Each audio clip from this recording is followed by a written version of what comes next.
할렐루야. 작은 예수교회 이영종 목사입니다. 지난 한 주 동안 잘 지내셨습니까? 제가 기도함으로 영상 예배와 설교를 시작하도록 하겠습니다. 고마우신 아버지 하나님, 날씨가 더운 가운데 있지만 저희들 보호하여 주시고 함께하여 주신 것을 감사합니다. 이 시간에 하나님의 말씀을 들을 때에 사랑의 하나님의 음성을 듣게 하여 주시고 전하는 저에게도 성령께서 온전히 인도하여 주시옵소서. 예수님의 이름으로 기도하였습니다. 아멘. 오늘은 창세기 40장 말씀이 되겠습니다. 제가 읽도록 하겠습니다. 창세기 40장. 그 후에 애굽 왕의 술 맡은 자와 떡 굽는 자가 그들의 주인 애굽 왕에게 범죄한지라. 바로가 그 두 관원장 곧 술 맡은 관원장과 떡 굽는 관원장에게 노하여 그들을 친위대장의 집안에 있는 옥에 가두니 곧 요셉이 갇힌 곳이라. 친위대장이 요셉에게 그들을 수종들게 하며 요셉이 그들을 섬겼더라. 그들이 갇힌 지 여러 날이라. 옥에 갇힌 애굽 왕의 술 맡은 자와 떡 굽는 자 두 사람이 하룻밤에 꿈을 꾸니 각기 그 내용이 다르더라. 아침에 요셉이 들어가 보니 그들에게 근심의 빛이 있는지라. 요셉이 그 주인의 집에 자기와 함께 갇힌 바로의 신하들에게 묻되 어찌하여 오늘 당신들의 얼굴에 근심의 빛이 있나이까? 그들이 이르되 우리가 꿈을 꾸었으나 이를 해석할 자가 없도다. 요셉이 그들에게 이르되 해석은 하나님께 있지 아니하니까 청하건대 내게 이르소서. 술 맡은 관원장이 그의 꿈을 요셉에게 말하여 이르되 내가 꿈에 보니 내 앞에 포도나무가 있는데 그 나무에 세 가지가 있고 싹이 나서 꽃이 피고 포도송이가 익었고 내 손에 바로의 잔이 있기로 내가 포도를 따서 그 즙을 바로의 잔에 짜서 그 잔을 바로의 손에 들였노라. 요셉이 그에게 이르되 그 해석이 이러하니 세 가지는 사흘이라. 지금부터 사흘 안에 바로가 당신의 머리를 들고 당신의 전직을 회복시키리니 당신이 그 전에 술 맡은 자가 되었을 때 하던 것과 같이 바로의 잔을 그의 손에 드리게 되리이다. 당신이 잘 되시거든 나를 생각하고 내게 은혜를 베풀어서 내 사정을 바로에게 아뢰어 이 집에서 나를 건져 주소서. 나는 히브리 땅에서 끌려온 자요 여기서도 옥에 갇힌 일은 행하지 아니하였나이다. 떡 굽는 관원장이 그 해석이 좋은 것을 보고 요셉에게 이르되 나도 꿈에 보니 흰떡 세 광주리가 내 머리에 있고 맷 윗 광주리에 바로를 위하여 만든 각종 고운 음식이 있는데 새들이 내 머리 광주리에서 그것을 먹더라. 요셉이 대답하여 이르되 그 해석은 이러하니 새 광주리는 사흘이라. 지금부터 사흘 안에 바로가 당신의 머리를 들고 당신을 나무에 달리니 새들이 당신의 고기를 뜯어 먹으리다 하더니 제3일은 바로의 생일이라. 바로가 그의 모든 신하를 위하여 잔치를 베풀 때에 술 맡은 관원장과 떡 굽는 관원장에게 그의 신하들 중에 머리를 들게 하니라. 바로의 술 맡은 관원장은 전직을 회복하며 그가 잔을 바로의 손에 받들어 드렸고 떡 굽는 관원장은 매달리니 요셉이 그들에게 해석한 것 같이 되었으나 술 맡은 관원장이 요셉을 기억하지 못하고 그를 잊었더라. 아멘. 이제 요셉이 보디발 아내의 누명을 쓰고 감옥에 갇히게 되었습니다. 그래서 40장은 그 감옥에서 일어난 일들을 기록하고 있습니다. 애굽 왕의 두 신하가 있었습니다. 술 맡은 자와 떡 굽는 자. 이들은 그냥 보통 사람이 아니고 요새로 말한다면 의전 대신들입니다. 그 당시에는 옛날에도 그랬지만 이 왕을 암살하는 일들이 많이 있었기 때문에 이런 왕이 먹는 술과 음식은 굉장히 요새로 따진다면은 대통령 직속 기관들 그곳에 있는 아주 대통령 경호실에 해당되는 그런 높은 지위에 있는 사람들이 되겠습니다. 그런데 그 사람이 동시에 바로에게 무죄를 지어서 요셉이 있는 감옥에 갇히게 되었습니다. 그런데 감사하게도 그들을 섬기라고 이 보디발이 요셉을 그들을 섬기는 사람으로 맡깁니다. 이것을 봐서는 보디발은 비록 요셉을 감옥에 가두긴 했지만 요셉에 대해서 여전히 신뢰하고 있는 것을 봅니다. 왜냐하면 이 보디발도 시위대장이었고 왕을 경호하는 그런 군대 장관이었고 그 다음에 이들과 이 감옥에 들어온 떡을 굽는 사람과 술 따르는 사람도 분명히 같은 그런 경호실에 근무했던 그런 친한 사람들이었기 때문에 그들을 잘 대해주기 위해서 요셉을 아마 소개했던 것 같습니다. 그래서 이제 요셉은 그들을 섬기면서 그들을 아마 친해지지 않았을까, 그리고 그들과 개인적인 관계도 잘 맺지 않았을까 싶습니다. 어느 날 요셉이 그 감옥에 들어갔더니 그 두 사람이 얼굴빛이 굉장히 근심에 쌓여 있는 거예요. 이 성경에 근심의 빛이 있다고 하는 그 7절 말씀에 근심의 빛이 있었다고 하는 것은 그냥 우리가 조금 근심하는 그런 얼굴이 아니고 창백해서 아주 이렇게 죽을 것 같은 그런 모습을 하고 있는 모습이 되겠습니다. 그래서 이제 요셉이 물어봅니다. 왜 그렇습니까? 그랬을 때 우리가 이제 일반적으로 성도 여러분은 잘 알지 못하는 사람에게 우리의 마음을 잘 이야기를 합니까? 그렇지 않죠. 또 특별히 비슷한 사람이면 모르겠는데 이들은 이미 어떤 나이에 있는 사람이고 요셉은 이 당시에 아직 30이 안 된 28살 정도의 청년이었는데 나이 든 어르신들이 청년들에게 자기의 마음을 이야기한다는 것은 매우 쉽지 않은 일입니다. 그러나 요셉은 하나님께서 특별한 은혜를 주셔서 사람들의 마음을 열게 하는 그런 재주가 있었던 것 같습니다. 그래서 그 두 사람에게 어떤 어려움이 있느냐라고 했을 때 그들의 마음이 다른 사람에게는 얘기를 할 수는 없지만 이 청년한테는 내 이야기를 하고 싶다는 마음을 갖도록 하나님께서 도와주신 것 같습니다. 그래서 이제 그들이 그 근심의 원인을 얘기를 합니다. 그 근심의 원인은 바로 전날 밤에 꾸었던 너무나 생생한 그런 꿈이 되겠습니다. 먼저 술 맡은 관원장이 그 꿈의 내용을 이야기합니다. 여기 보면은 한편의 그 드라마처럼 기록되고 있어요. 포도나무가 있다. 꿈을 봤는데 포도나무가 세 가지가 있는데 싹이 나는 거예요. 요새로 이제 보면 뭐 이렇게 막 고속 촬영하는 그런 형태죠. 이렇게 싹이 쫙 슬로우 비디오로 쫙 나고 싹이 나더니 꽃이 피고 포도송이가 익는. 보통 이것은 이제 자연 세계에서는 뭐 한 몇 달 걸리는 현상이죠. 봄에 싹이 나고 꽃이 피고 그 다음에 거기 이제 어느 정도 적당히 돼서 포도송이가 이렇게 처음부터 크게 맺히는 건 아니잖아요. 우리가 그 포도송이가 포도주로 쓰려면 어느 정도 이제 그 커야 되는데 이러한 그 몇 달에 걸쳐서 일어나는 일들을 슬로우 비디오 보듯이 시각적으로 그 꿈에 쫙 보인 거예요. 얼마나 이 술 맡은 관원에 참 신기했겠습니까? 그래서 이제 그러한 너무나 신비한 꿈을 꿨기에 그들은 그것을 특별히 고대 사회에서는 어떤 특별한 꿈은 자기들의 그런 운명과 연관되어 있다고 믿는 경향이 있습니다.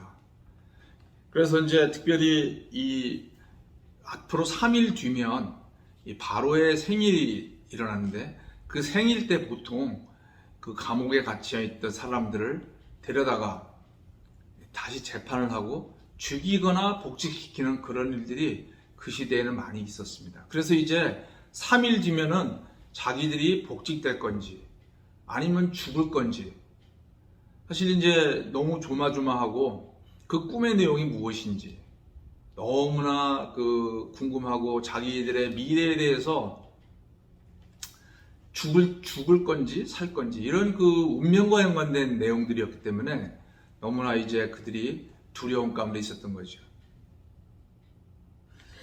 이랬을 때 이제 성경은 놀라운 것을 기록하고 있습니다. 요셉이 그 꿈을 풀어주는 거예요. 그러다가 풀어줬다가 틀리면 어떡하려고. 그런데 우리가 결과적으로 알지만은 틀리지 않았죠. 요셉이 하는 얘기가 8절에 도저히 해석이 안 된다 그랬을 때 해석은 하나님께 있지 아니합니까? 그러면서 정확하게 그런 해석을 해줍니다. 어떻게 그에게 그런 그 능력이 생겼는지 모르지만 하나님께서는 그와 함께 하셨다 그랬어요. 그와 함께 하시면서 그 요셉 자신도 하나님이 함께 하는 것을 알았고, 그 함께함을 알게 하는 과정 가운데서 하나님께서 이러한 꿈을 해석하는 특별한 능력을 주셨다고 저는 개인적으로 믿습니다. 우리가 어려움을 당하면 그때 하나님 앞에 간절히 기도하게 되고 하나님의 은혜를 구할 때 하나님께서 우리에게 신적인 은혜, 경건한 은혜를 허락하시는 것들 우리는 기독교 역사에서 많이 보고 있습니다. 그냥 모든 것이 잘 되고 모든 것이 형통할 때는 굳이 하나님을 찾을 이유가 없어요. 또 찾는다 할지라도 건성건 찾거나 형식적으로 찾죠. 그러나 내 목숨이 달린 어떤 일이 오면 그것은 하나님 앞에 죽기 살기로 기도하며 하나님께 매달릴 때에 하나님의 음성을 듣게 됩니다.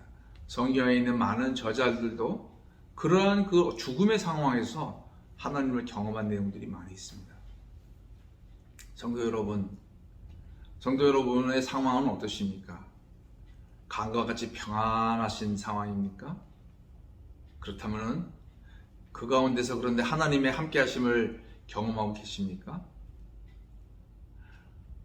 만약에 그런데 관심이 없다면 제가 더 드릴 말씀은 없겠지만, 만약에 성도 여러분의 관심이 하나님을 더 가까이 하고 하나님을 알기 원한다면 기도하시기 바랍니다. 하나님을 더 알게 해달라고. 그리고 성도 여러분의 삶 가운데서 아주 고통 가운데 끝모를 나라 가운데 빠져 계십니까? 그렇다면 성도 여러분 간절히 기도하십시오. 그럴 때 하나님께서 함께 하심을 보여주실 겁니다. 우리의 상황이 해결되는 것보다 더 중요한 것은 하나님이 함께 하시는 겁니다.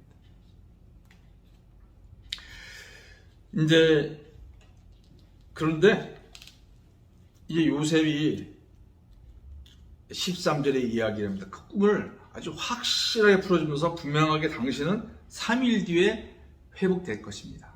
그렇게 얘기를 하면서 14절에 말씀을 합니다. 당신이 잘 되시거든 나를 생각하고 내게 은혜를 베풀어서 내 사정을 바로에게 아뢰어 이 집에서 나를 건져 주소서.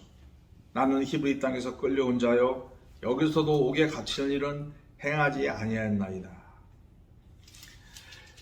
그래서 그 관원에게 당신이 잘 되면 왕에게 얘기를 해서 내 억울함을 풀어주셔서 나를 여기서 건져 주십시오 라고 부탁을 합니다. 그런데 23절 말씀에 어떤 내용을 기록하고 있냐면 술 맡은 관원장이 풀려난 이후에 이 요셉의 그 내용을 간청을 잃어버려요. 무려 2년 동안. 이것이 이제 창세기 40장의 내용이 되겠습니다.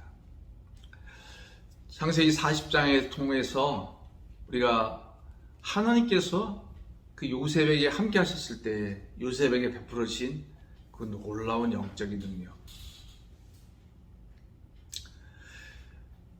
우리는 주님의 그런 제자로서 또 하나님의 사람으로서 하나님의 나라는 말에 있지 아니하고 능력에 있다고 하신 말씀처럼 우리 각자는 다 하나님의 능력을 경험하기를 원합니다.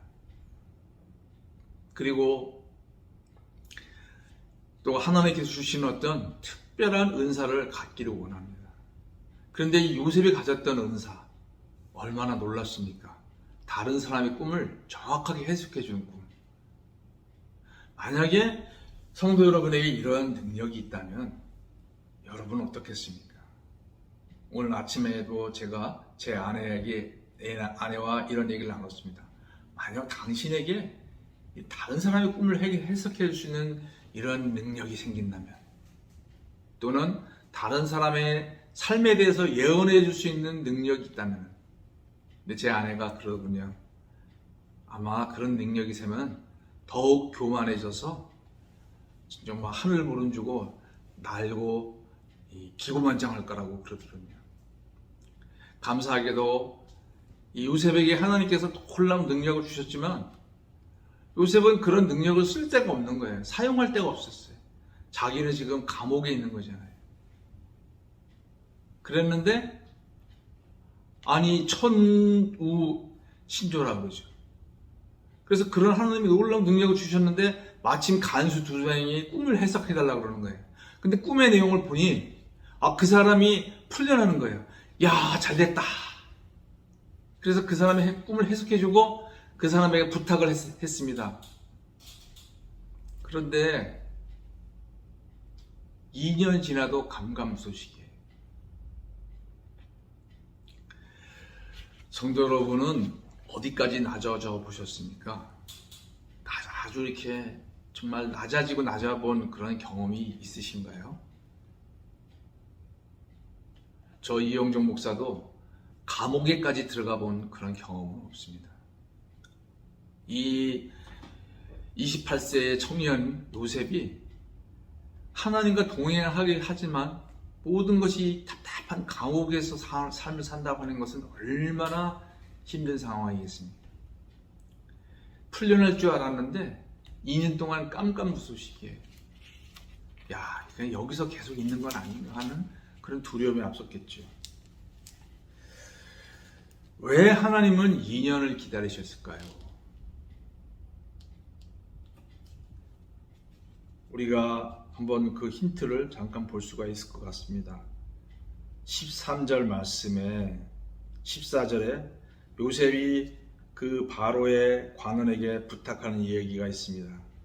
당신이 잘 되시거든 나를 생각하고 내게 은혜를 베풀어서 내 사정을 바로에게 아뢰어 이 집에서 나를 건져 주소서. 나는 히브리 땅에서 건져온 자요 여기서도 옥에 갇힌 일을 행하지 아니하나이다. 요셉이 관원에게 간절히 부탁하는 것은 나를 건져달라. 나. 하나님과 함께하고 하나님이 함께 해주시고 하나님께서 놀라운 신적인 능력을 주셨음에도 불구하고 요셉은 자기의 인생에 대한 해석을 아직도 여전히 자기중심적으로 바라보고 있는 것을 볼 수 있습니다. 어떻게 이렇게 하나님의 능력이 임해도 이럴 수가 있을까요? 예, 그럴 수가 있습니다.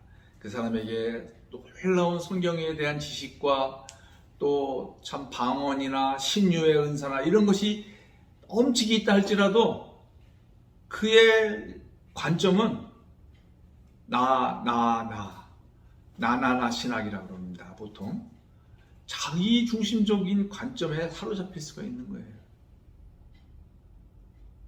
하나님께서 요셉을 2년 동안 또 감옥에 있게 하신 데는 이유가 있었던 것입니다. 사도행전 16장에 바울과 바나바가 빌립보에서 선교를 하다가 감옥에 갇힙니다. 사도행전 16장 23절부터 읽겠습니다. 사도행전 16장 23절. 많이 친 후에 옥에 가두고 간수에게 명하여 튼튼히 지키라 하니 그가 이러한 명령을 받아 그들을 깊은 옥에 가두고 그 발을 착고에 튼튼히 채웠더니 한밤중에 바울과 실라가 기도하고 하나님을 찬송하며 죄수들이 듣더라.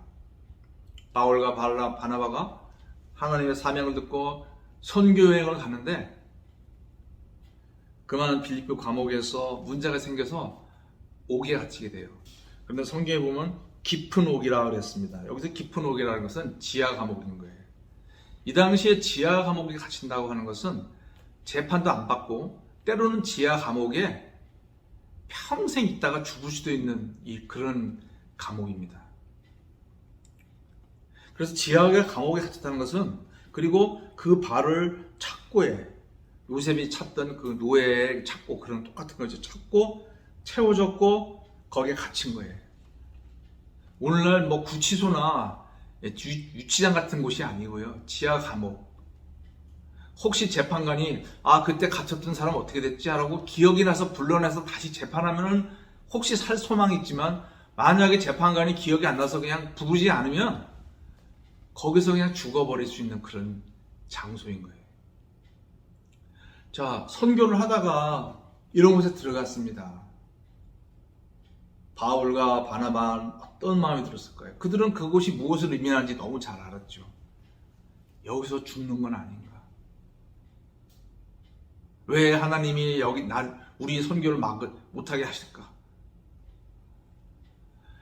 두려움과 공포와 이해되지 않는 것들이 많이 있었지만 바울과 바나바는 어떤 선택을 합니까? 고민이 많이 됐던 것 같아요. 그러다가 그들이 갈등을 많이 하다가 한밤중 돼서 그들이 이제 마음을 진정하고 어떻게 택합니까? 하나님 앞에 나가서 기도를 합니다. 기도뿐 할 뿐 아니라 하나님을 찬송합니다. 그리고 죄수들이 듣습니다. 요셉은 그 감옥에서 여전히 빠져나가는 데만 관심이 있는 거예요. 어떻게 하면 내가 여기서 벗어나갈 수 있을까? 그러나 바울과 실라는 거기서 빠져나가게 해달라고 한 것이 아니고 기도하면서 하나님의 뜻이 무엇인지 찾고 그 다음에 우리의 인간으로 다 그것이 이해되지 않는다 할지라도 하나님을 찬송했습니다. 하나님의 중심적인 그런 시야를 회복한 거예요.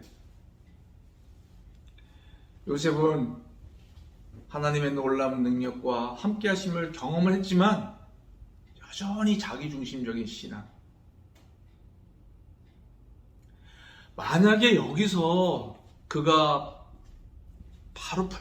요셉이 바로 풀려났다면 그는 아마 고향으로 돌아갔을지 몰라요. 그러면 그 뒤에 일어나는 하나님의 역사는 끝이 나는 겁니다.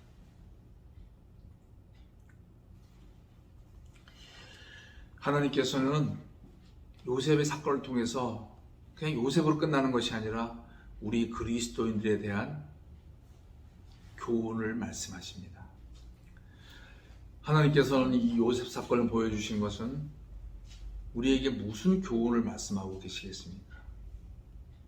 우리가 그냥 이 땅에서 내 일신상 일이 잘 되고 내 가족이 잘 되고 내가 하는 사업이 잘 되고 그리고 교회 다니는 일이 내 인생의 전부라면 요셉의 삶에 대해서 관심을 안 가지셔도 되겠습니다.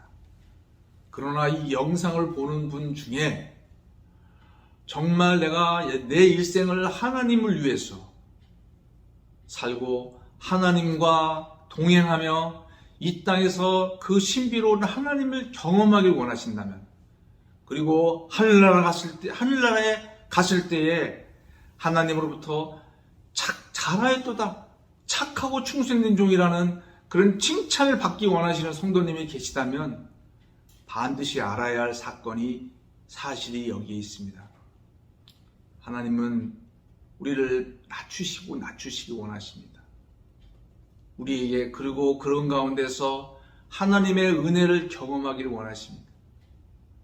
그리고 또한 하나님은 그 낮아진 상태에서 하나님과 동행하는 삶, 자기의 시야로 자기를 바라보는 것이 아니라 하나님의 시야로 자기의 인생을 해석할 수 있는 그런 사람으로 우리를 훈련시킨다는 사실을 아셔야겠습니다.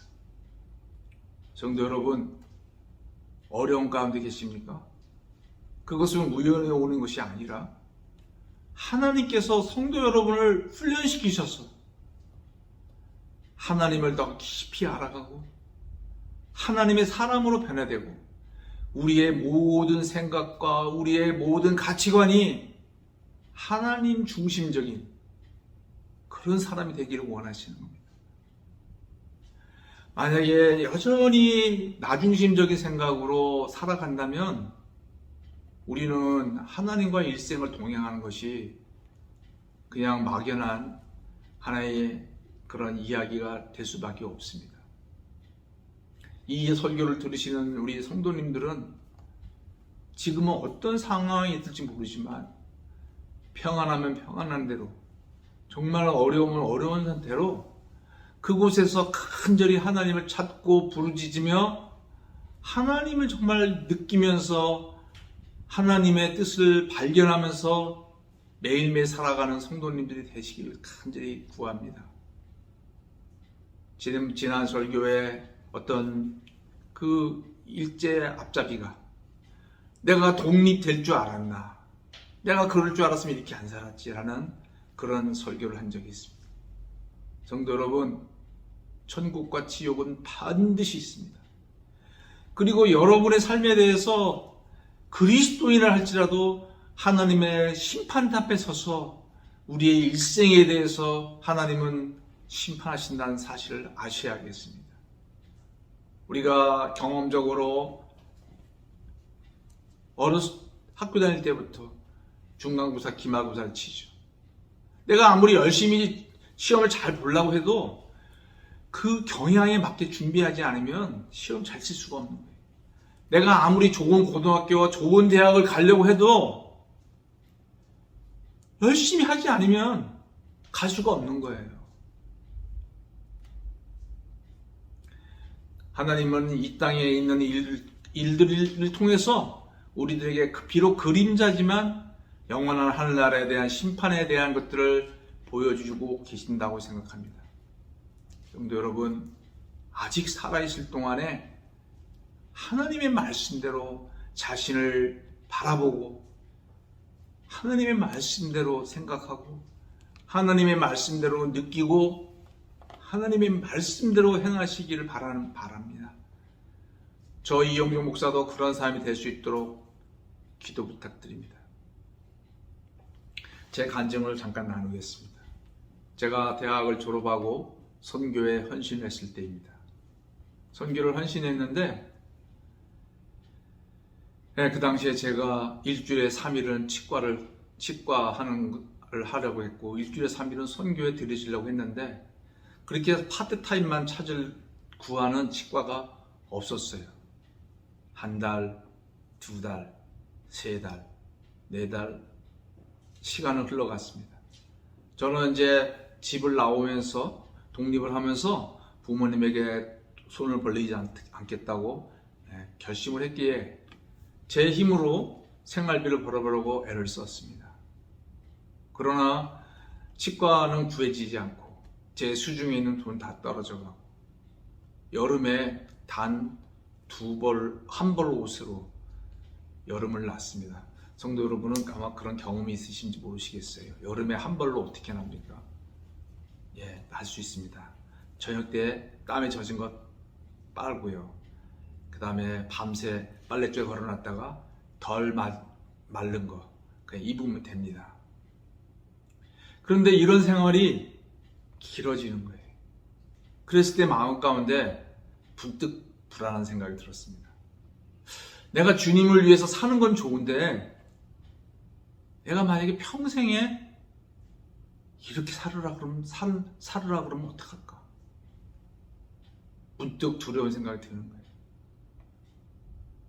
성경의 히브리서 11장에 믿음의 사람들이 정말 주님을 위해서 살다가 평생 이름도 없이 빛도 없이 유리하며 방황하며 배고프며 고통받다가 죽은 내용들을 기록하고 있습니다.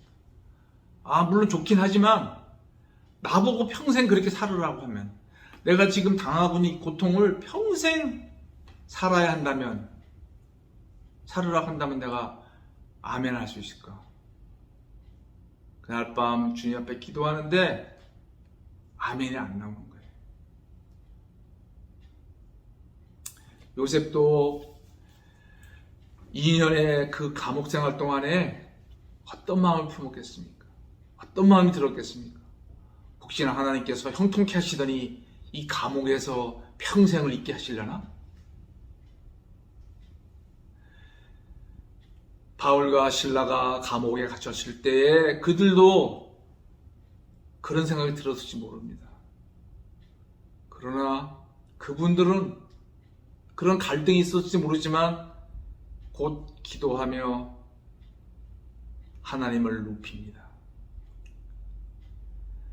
만약에 하나님이 저에게 평생 그렇게 살아라 그러면 살아야지 어떡할 거예요. 그런 생각이 들더라고요. 내가 하나님이 아니잖아요. 피조물이 나는 하나님께 굴복하며 살아야지, 하나님 나 그렇게 싫습니다라고 버티면서 내가 원하는 대로 하겠습니다, 도와주세요, 그렇게 할 수 없는 거잖아요. 하나님께서 요셉에게 그 2년 동안을 살면 요셉이 결국 하나님 앞에 굴복하는 기도를 하기를 원하셨던 거 아닌가 생각이 됩니다. 저 이영종 목사도 그 당시에 주님 앞에 도저히 아멘할 수 없었는데 어느 날 주님 앞에 내려놓았습니다. 찬송가를 하나 불렀습니다. 찬송가 549장을 그때 제가 이제 기도하면서 찬송 부르는데 549장 말씀이 찬송을 보게 되었습니다. 내 주여 뜻대로 행하시옵소서. 온몸과 영혼을 다 주께 드리니 이 세상 고락간 주 인도하시고 날 주관하셔서 뜻대로 하소서. 내 주여 뜻대로 행하시옵소서. 큰 근심 중에도 낙심케 마소서. 주님도 때로는 울기도 하셨네. 날 주관하셔서 뜻대로 하소서. 내 주여 뜻대로 행하시옵소서. 내 모든 일들을 다 주께 맡기고 저 천성 향하여 고요히 가리니 살든지 죽든지 뜻대로 하소서. 아멘.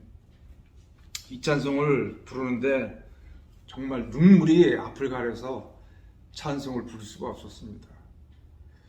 제 인생에 큰 그 신앙의 전환점이 되는 그런 찬송이 되었습니다. 지금까지는 내가 좋아서 살았는데 하나님께서 이제 저에게 원하시는 것은, 그래 그것도 좋지만 주님의 뜻대로 네 살아야 되지 않겠니? 그런데 주님의 뜻대로 산다고 하는 것은 눈물과 고통과 외로움과 평생 고통과 눈물이 있다 할지라도 주님을 따르며 사는 것이 참 신앙이 아니겠니라고 이 찬송을 부르는데 주님께서 말씀하시는 것 같았습니다. 바울과 바나바도 그들이 결국은 어려움 가운데 있었지만 주님 앞에 고백한 것이 무엇입니까? 주의 뜻대로 되소서. 주의 뜻대로 되는 것이 형통이자 하나님의 영광을 나타내는 것이라고 그들은 고백하였습니다. 요셉도 분명히 그 2년 동안 고민하며 갈등하며 그러나 주의 뜻대로 되소서라고 고백을 했을 거라고 저 이영종 목사님 믿습니다. 왜냐하면 그 뒤에 일어나는 결과를 보면 그가 총리가 됐을 때 집으로 가지 않습니다. 저도 그런 고백을 하고 나서 하나님께서 얼마 뒤에 짭을 허락하셨어요. 바울과 실라도 그런 고백을 하는데 옥문이 열리는 기적을 경험했습니다. 우리는 때로 너무 축복을 바라기 때문에 그 과정을 무시하는 경향이 있어요. 그러나 성경은 하나님은 그렇게 호락호락하신 분이 아닙니다. 내가 하나님을 위해서 안 살겠다면 모르겠지만 하나님을 위해서 살겠다고 하시면 하나님은 우리의 마음이 저 밑바닥까지 가서 겪어야 할 갈등과 고통 다 겪게 하시고, 그러나 하나님만이 위대하시더구나, 위대하신 하나님 그분 앞에 나를 내려놓습니다. 굴복하기를 원하시는 그 하나님을 요셉도 배우고 이영종 목사도 배우고 바울과 실라도 배웠습니다. 이 설교를 들으시는 우리 성도님들도 그 하나님을 배우시기를 간절히 원합니다. 기도하겠습니다. 아버지 하나님, 요셉과 함께 하셨지만 또 요셉에게 놀라운 능력을 주셨지만 주님, 요셉이 입에서 나오는 생각은 여전히 자기 생각이고 자기에 대한 관심에서 벗어나지 못하는 걸 봅니다. 아버지 하나님, 저희들도 주님을 믿고 많은 은사가 있지만 여전히 저희 중심적인 생각에서 벗어나지 못합니다. 아버지 도와주셔서 우리 성도님들 또 저도 정말 하나님의 말씀에 근거하여 살게 하시고 하나님이 생각하시는 대로 생각하고 하나님이 느끼시는 대로 느끼고 하나님이 원하시는 대로 살아갈 수 있는 저희들이 되게 하여 주시옵소서. 저희들 고집이 세다면 저희들을 때리시더라도 저희들을 변화시켜 주시옵소서. 예수님의 이름으로 기도하였습니다. 아멘.